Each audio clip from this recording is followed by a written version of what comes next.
Hello everyone, I welcome you all for the today's session of daily current affairs. How are you all? I hope you guys are doing well.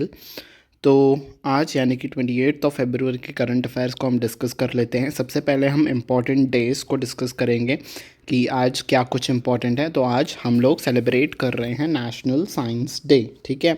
और ये day किन से associate होता है? Sir CV Raman ji से, ठीक है। अब हम जान लेते हैं इस डे को क्यों ऑब्जर्व किया जाता है।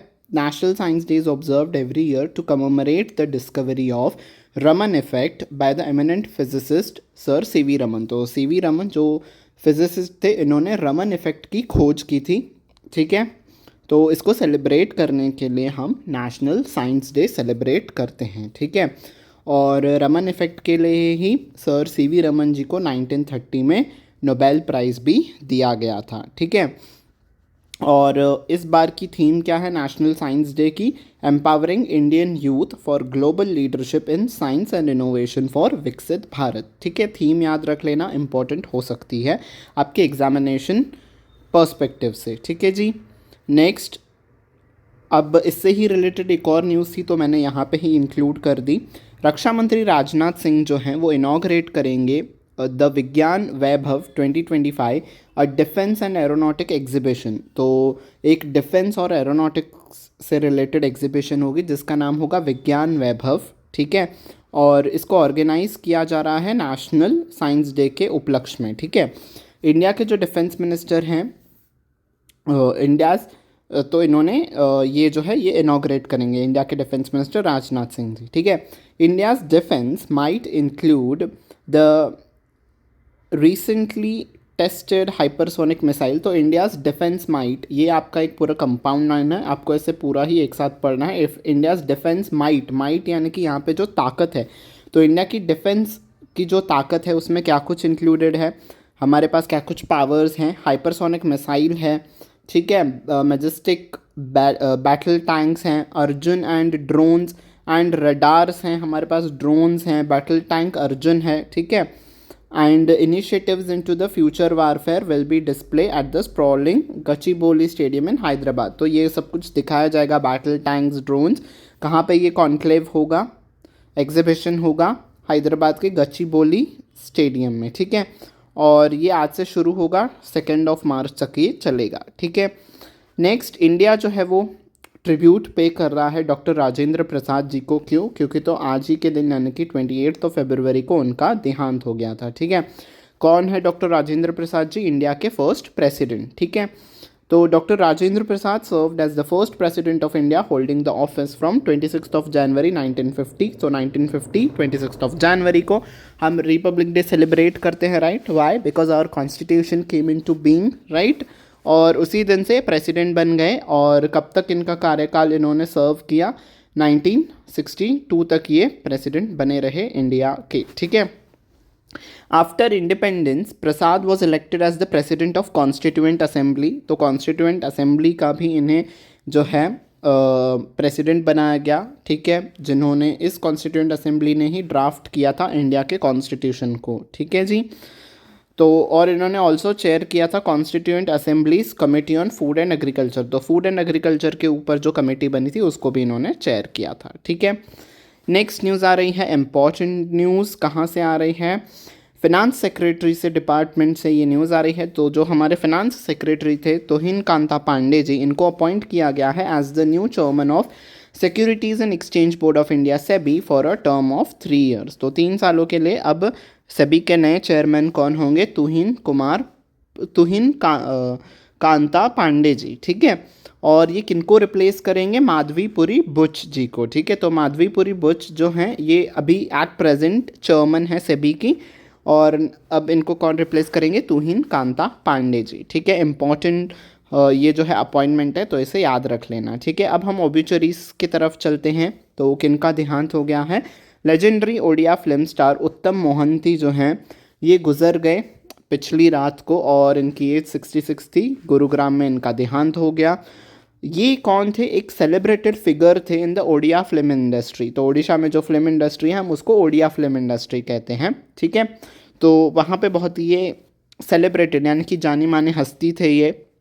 उत्तम Mohanty started over started over, यानी कि इन्होंने काम किया है ओवर 130 ओडिया फिल्म्स में, living indelible mark on regional cinema. ठीक है, इनडेलेबल मार्क इज जो कभी भी ऐसी छाप जो कभी मिट ना सके। ठीक है, उन्होंने ऐसी छाप छोड़ी है रीजनल ओडिया रीजनल सिनेमा पे जो कभी नहीं मिट पाएगी। 130 फिल्म्स में इन्होंने काम किया है। His career also extended beyond Odisha, तो ओडिशा के बाहर भी इन्होंने काम किया है। With the roles in 30 Bengali films, 30 Bengali films में भी काम किया है, और एक हिंदी मूवी जिसका नाम है नया जहर, इसमें भी इन्होंने काम किया है। ठीक है जी, अगली न्यूज़ की तरफ चलते हैं। अगली ऑबिचुरी है कहाँ से, सोवियत यूनियन से आ रही है। तो सोवियत यानी कि रशिया के जो चेस ग्रैंड मास्टर हैं और जो 10th वर्ल्ड चैम्पियन भी थे, जिनका नाम था बोरिस स्पासकी, ये अब नहीं रहे। ठीक है, और इनका देहांत मॉस्को में हो गया। रशिया के जो चेस फेडरेशन है उन्होंने इस बात को अनाउंस किया, और इनकी बोरिस स्पासकी की जो एज थी वो 88 थी। ठीक है, क्यों ये जाने जाते थे, Spassky is the best remembered for his duel, duel is यहाँ पे फाइट। ठीक है, तो जो उनकी मैच थी यूएस के एक प्लेयर के साथ जिसका नाम था बॉबी फिस्टर, 1972 में ये मैच हुई थी।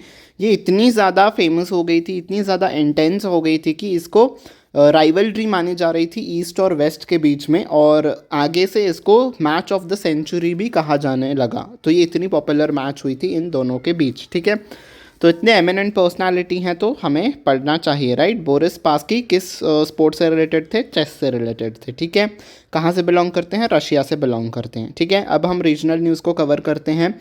पंजाब गवर्नमेंट ने अप्रूव किया है substantial increase in ex gratia financial assistance for दो soldiers who have become disabled while on duty during the war और ऑपरेशंस। तो वार के समय, बाकी ऑपरेशंस करते समय अगर कोई भी सोल्जर डिसेबल हो चुका है तो उनको जो एक्स ग्रेशिया यानी कि सहायता के लिए जो अमाउंट दिया जाता है उसको डबल किया गया है। ठीक है, as per the new provisions, और ये किसने जो है ये अनाउंस किया है, state defence services welfare minister Punjab के मोहिंदर भगत जी ने ये अनाउंस किया है। ठीक है, क्या कुछ प्रोविजंस हैं, तो जिन सोल्जर्स की डिसेबिलिटी, अगर उनका शरीर 76 से 100% तक डिसेबल हो चुका है, तो डिसेबिलिटी की ये परसेंटेज है, तो इतने से लेकर इतनी तक इनका अगर शरीर डिसेबल हो चुका है तो अब उनको 40 लाख रुपए मिलेंगे, पहले उनको 20 लाख रुपए दिए जाते थे। ठीक है, तो डबल हो गया है, राइट।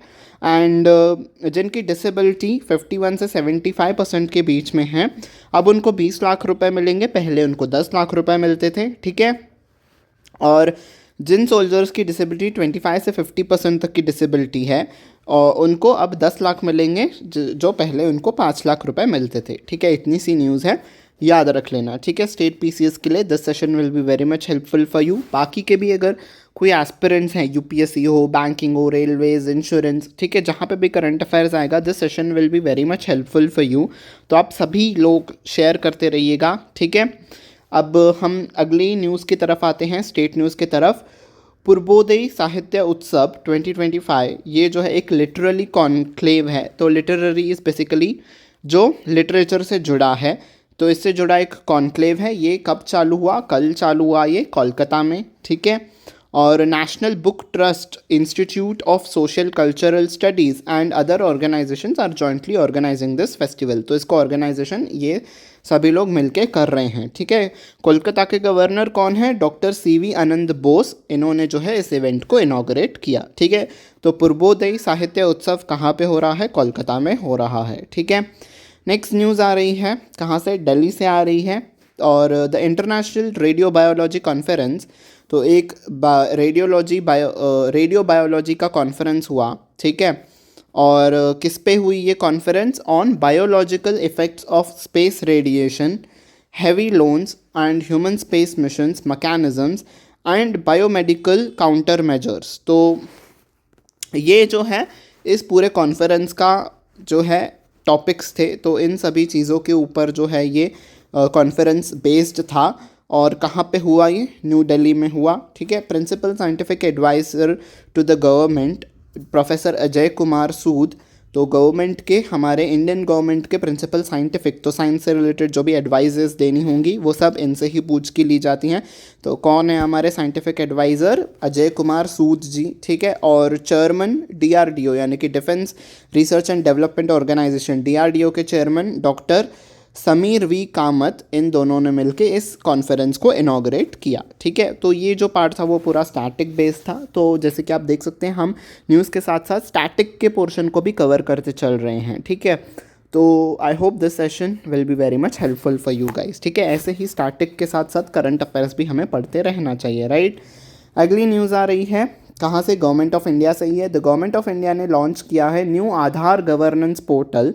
तो एक आधार को गवर्न करने के लिए नया पोर्टल लॉन्च किया गया है और उसका एम क्या है, streamlining the approval process for Aadhaar authentication request. तो आधार में ऑथेंटिकेशन करने के लिए, न्यू रजिस्ट्रेशन, उसमें कुछ कुछ चेंजेस करने के लिए जो रिक्वेस्ट आ रही हैं उसको स्ट्रीमलाइन करने के लिए, उस प्रोसेस को स्ट्रीमलाइन करने के लिए नया पोर्टल लॉन्च किया गया है। ठीक है, और इसको किसने लॉन्च किया है, ministry of electronics and information technology MeitY ने इसे लॉन्च किया है। ठीक है, नेक्स्ट न्यूज़ आ रही है कहाँ से, कर्नाटका से। कर्नाटका हेल्थ डिपार्टमेंट ने बैन कर दिया है प्लास्टिक शीट्स को to make idlis in hotels. तो जैसे आप देख सकते हो कि तो इडली बनाने के लिए जो आपकी वो ट्रे होती है, राइट, ऐसे होल्स बने हुए रहते हैं जिसमें आप इडली का बैटर डाल के बनाते हो। तो इस होल के ऊपर ना एक प्लास्टिक की शीट रखी जाती है, फिर उसके ऊपर बैटर डाला जाता है ताकि वो उस ट्रे पे चिपके ना बैटर। ठीक है, तो भाई प्लास्टिक की शीट है तो उसको जब आप हीट करोगे तो वो पार्टिकल्स आपके इडली में जाएंगे, राइट।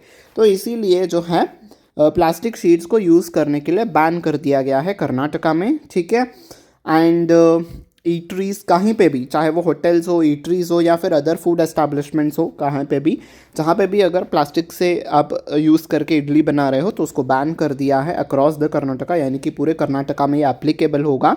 कब ये किया गया, after state food safety and drug administration FDA ने जब सैंपल्स कलेक्ट किए, 51 सैंपल्स कलेक्ट किए कर्नाटका में और उनको अनसेफ पाया, उनमें कुछ प्लास्टिक के पार्टिकल्स पाए गए होंगे, तो इसीलिए उसके बाद से इसको बैन कर दिया गया। ठीक है, अब हम इंटरनेशनल डोमेन के न्यूज़ की तरफ चलते हैं। तो यूएस के प्रेसिडेंट डोनाल्ड ट्रंप ने अनाउंस किया है 10% एडिशनल टैरिफ चाइना के ऊपर। ठीक है, और बाकी एडिशनल टैरिफ्स कनाडा और मेक्सिको पे भी अगले ट्यूसडे से ये लागू कर देंगे। ठीक है, तो imports from China already face at least 10% of tax. Already अब चाइना के ऊपर 10% था टैक्स, एडिशनल 10% यानी कि टोटल 20% जो है वो अब टैरिफ्स इम्पोज करेगा यूएस चाइना के ऊपर।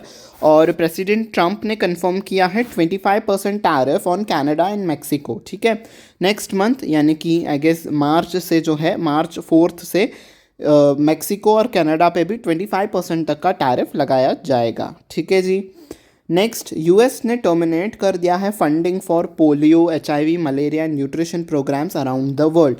तो पूरे वर्ल्ड में जहाँ पे भी ये प्रोग्राम्स चल रहे थे और अगर यूएस उनको फंडिंग दे रहा था तो अब यूएस ने फंडिंग रोक दी है। ठीक है, जो ट्रंप हैं ये बहुत ही कैपिटलिस्टिक माइंडसेट के पर्सन हैं, राइट। तो अपनी कंट्री के बारे में ये सोच रहे हैं, कंट्री को प्रॉफिट हो, कंट्री को किसी भी तरीके से लॉस ना हो, तो इसलिए ये सारे टैरिफ्स करना, ये सारे हेल्प करने के प्रोग्राम्स में से निकाल देना खुद को, ये इसलिए ये सब कर रहे हैं। बट इनको पता नहीं है कि we all are humans, right, हमें एक दूसरे की ज़रूरत पड़ सकती है। कोई भी कंट्री खुद के ऊपर सेल्फ सफिशेंट खुद से कभी भी नहीं बन सकती है, उनको लोगों की मदद तो चाहिए ही रहेगी, राइट। भाई तुम लोग टैरिफ्स लगाओगे, जब तुम्हारे प्रोडक्ट्स कोई ख़रीदेगा ही नहीं, महंगे महंगे प्रोडक्ट्स, तो तुम बेचोगे किसको, राइट।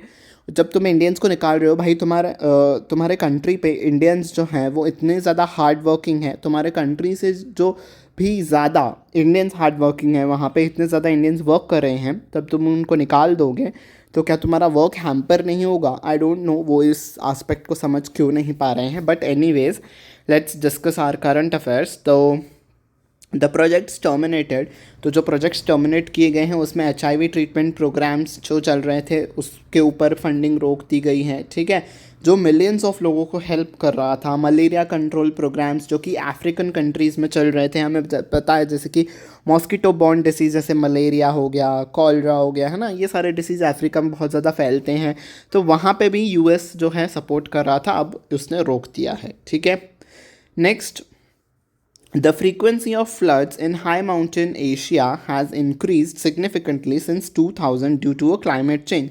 तो climate change की वजह से जो है हाई माउंटेनस रीजन्स पे एशिया में फ्लड्स की जो है वो फ्रीक्वेंसी बहुत ज़्यादा बढ़ गई है, ऐसा एक स्टडी ने रिवील किया है।